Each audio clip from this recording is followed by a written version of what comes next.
আসসালামু আলাইকুম, আমি সাদিয়া আফরিন। আপনাদের সবাইকে ওয়েলকাম করছি আমার আজকের ব্লগটি দেখার জন্য। আশা করছি ভালো লাগবে। যদি ভালো লাগে প্লিজ লাইক, কমেন্ট এবং সাবস্ক্রাইব করে পাশেই থাকবেন। তো এটা ছিল আমাদের লেক ডিস্ট্রিক্টের তৃতীয় দিনে আমাদের ঘোরাঘুরি। প্রচণ্ড সুন্দর একটা ওয়েদার। তো আমরা সবাই মিলে সকাল সকাল বেরিয়ে পড়েছি। যেহেতু আমরা ক্যারাভ্যানে ছিলাম, আমরা ক্যারাভ্যানেই নিজেদের মতো খাবার খেয়ে নিয়েছি, সকালের নাস্তা। এরপর আমরা বের হয়েছি দুপুরের খাবার নিয়ে। ওয়ান ডিশ পার্টির মতো একটা 3 ফ্যামিলি, আমরা 3টা ডিশ নিয়েছি। এরপর আমরা এক জায়গায় গিয়ে বসে পিকনিক করব এবং ঘোরাফেরা করব।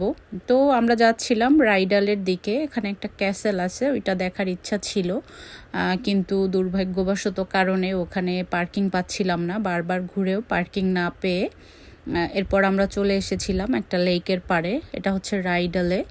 তো এখানে কিছু সময় ঘোরাঘুরি করছিলাম। খুবই সুন্দর একটা জায়গা পেলাম, পানিগুলো সুন্দর নামছিল, খুবই ভালো লেগেছে এই জায়গাটা।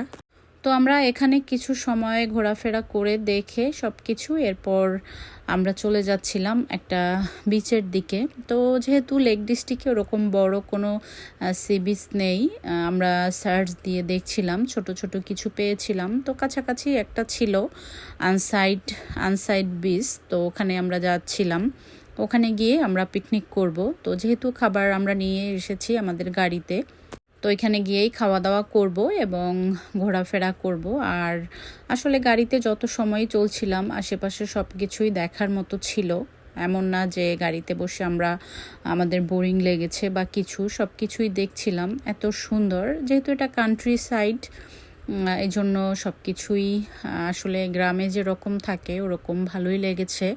আশেপাশে সবুজ আর সবুজ এবং মাঝে মাঝে কিছু পশু পাখি দেখা যাচ্ছিল, এগুলো দেখতেও বেশ ভালো লাগছিল। আর গাড়িগুলোও খুব জোরে জোরে চলছিল।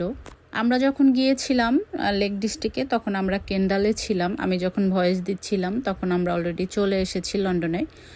তো আসলে খুব মিস করছি, মনে হচ্ছিল যে আরও 2-1 দিন থাকলে মনে হয় আরও ভালো হতো। খুবই ভালো লেগেছে। তো এই তো অনেক ভেড়া দেখা যাচ্ছিল এখান থেকে। আমার তো মনে হচ্ছিল আমি নেমে গিয়ে ওদের সাথে কিছু ছবি তুলে আসি। খুব ভালো লাগে আমার। আর এখানে ছোট ছোট শহরে দেখা যাচ্ছে ছোট ছোট সামান্য কিছু বাড়িঘর, একেবারে লোকজন নেই বললেই চলে। খুবই সামান্য কিছু বাড়িঘর এবং কিছু লোক, দোকানপাট চোখেই পড়েনি। আমরা যে কয়দিন ছিলাম ঘোরাফেরা করেছি বড় বড় জায়গাগুলোতে, যেমন আমরা উইন্ডারমারে গিয়েছিলাম, ওখানে কিছু দোকানপাট ছিল, ওই জায়গাটা জমজমাট ছিল। কিন্তু অন্য অন্য জায়গায় তেমন কিছুই চোখে পড়েনি। আমাদের পানির দরকার ছিল, পানি কিনতে খুঁজতে হয়েছে আমাদের দোকানপাট। তো যাই হোক, এই তো আমরা চলে এসেছি আনসাইড বিচের কাছাকাছি। দূর থেকেই দেখা যাচ্ছিল একেবারে চরের মতো অবস্থা, চরে সামান্য কিছু পানি এসেছে। আর তো আমরা সবাই মিলে এখানে পিকনিক করতে বসে গিয়েছি, খাওয়া দাওয়া করছি। আর এখানে কিছু পাখি এসেছে, আমাদের খুব ডিস্টার্ব করছিল খাওয়ার সময়। আমরা ওদেরকে খাবারও দিচ্ছিলাম, আসলে এই জন্যই বেশি ডিস্টার্ব করেছে। খুব মজা করছিলাম পাখিগুলো নিয়ে। প্রথম একটা এসেছে, একটাকে একটু খাবার দিতেই অন্যগুলো সব চলে এসেছে। বাচ্চারা তো একটু ভয় পাচ্ছিল, ওরা সবাই উঠে দৌড়ে পালাচ্ছিল। আর এখানে একেবারে চর একটা, যখন জোয়ারে পানি আসে তখন একটা ভরে যায়, তখন মনে হয় যে না, এটা একটা বড় একটা সমুদ্র। তো এই তো এখানে আমরা কিছু সময় ঘোরাফেরা করে কিছু সময় কাটিয়েছি। ভালোই লেগেছে, বাতাস ছিল প্রচণ্ড, ভালোই লেগেছে খুব। আর এখানে টয়লেটও আছে, পাবলিক টয়লেট। তো এখানে আমরা কিছু সময় বসেছিলাম। আসলে আমাদের পিকনিকটা করা হয়েছে আর কি। তো বাচ্চারা অনেক চেয়েছিল পানিতে নামবে, কিন্তু ওইভাবে করে পানিতে নামতে পারেনি। আর এটা ছিল একেবারে শেষ বিকেলে। তো আমরা যাচ্ছিলাম এই সমুদ্রের পাশ থেকে। তো এটা হচ্ছে আসলে শুকনো একটা সমুদ্র, জোয়ার ভাটায় পানি আসে আর কি, নদীর চেয়েও ছোট। তো আমরা যাচ্ছি, আমি একটু ভিডিও করতে করতে যাচ্ছিলাম। আশেপাশে অনেক গাড়ি থেমেছিল, তারাও মনে হচ্ছিল সমুদ্রের পাড়েই এসেছে। তো আমরা বাসায় গিয়ে চিন্তা করেছি দেখি বাচ্চাদের অন্য কোনো অ্যাক্টিভিটিস দেয়া যায় কি না। ওরা এখানে একটু মন খারাপই করেছে, যেহেতু পানিতে নামতে পারেনি।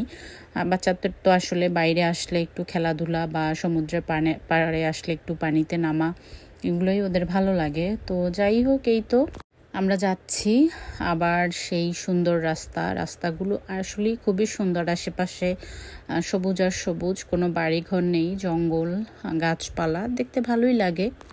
যে কয়দিন ছিলাম খুব ভালো লেগেছে আসলে। 2-3 ফ্যামিলি মিলে যদি যাওয়া হয়, সবাই মিলে ঘোরা বা সবাই মিলে গল্প করা, এই জিনিসটা আরও ভালো লাগে। তো কিছু কিছু রাস্তা দিয়ে যাচ্ছিলাম, রাস্তাগুলো আসলেই ভয়ানক ছিল। সামনে থেকে হঠাৎ করে একটা গাড়ি আসলে, যদিও গাড়িগুলো আস্তে আস্তে চলে, তারপরও একটু ভয়ে কাজ করে। দুইটা গাড়ি, একটা পাশে থেমে থাকতে হয়, তারপর একটা যেতে হয়, কিন্তু সব জায়গায় তো থেমে থাকাও সম্ভব না। তো আমরা প্রায় কাছাকাছি চলে এসেছি। আমরা যেখানে ছিলাম ওই জায়গাটার নাম ছিল কেন্ডাল। তো কেন্ডালে আমরা চলে এসেছি, আর কিছু ঘর বাড়ি দেখছিলাম। তো আশেপাশে অল্প অল্প ছোট ছোট কিছু ঘর বাড়ি আর বিভিন্ন লোকজন।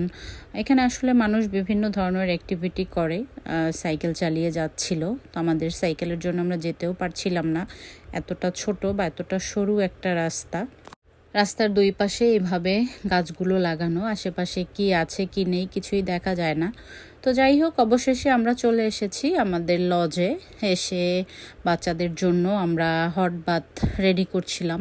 এটা আসলে আমাদের নেওয়া হয়নি, এটার জন্য আমাদের টাকা পে করতে হয়েছে, কিন্তু আমরা যেহেতু বাইরে বাইরে ঘোরাফেরা করেছি, এটা আর নেওয়া হয়নি। তো আমরা আগুন জ্বালিয়ে এরপর হট বাথ সবাই নেওয়ার চেষ্টা করছে। তো প্রথমে আসলে বাচ্চাদের এবং আমার হাজব্যান্ড এবং ভাই যারা ছিলেন তারা উঠে গিয়েছে।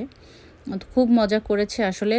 হট বাথটা বেশি একটা বড় না, ছোটই, কিন্তু সবাই মজা করেছে, যেহেতু বাচ্চারা সমুদ্রের পাড়ে গিয়ে, লেকের পাড়ে গিয়ে পানিতে নামতে পারেনি। তো এখানে এসে বেশ আনন্দ করছিল, বেশ মজা করছিল অনেক সময়। আর এটা ছিল পড়ন্ত বিকেল। পানিটা অবশ্য যেহেতু আগুন জ্বালিয়েছে, গরম ছিল, এই জন্য কোনো সমস্যা হয়নি, ওরা অনেক আনন্দ করতে পেরেছে। এবং একের পর এক সবাই উঠেছে, আমরা শুধু উঠিনি, অন্য সবাই, বাচ্চারা, ভাইরা, ওরা সবাই উঠেছে। তো ওরা অনেক দুষ্টামি করছিল, খুবই মজা পেয়েছে আসলে। পানির মধ্যে গেলে বড়রাও মাঝে মাঝে বাচ্চা হয়ে যায়, জিনিসটা আসলে ভালোই লাগে। তো যাই হোক, এই তো আমার আজকের ব্লগ। ভালো থাকবেন সবাই, আল্লাহ হাফেজ।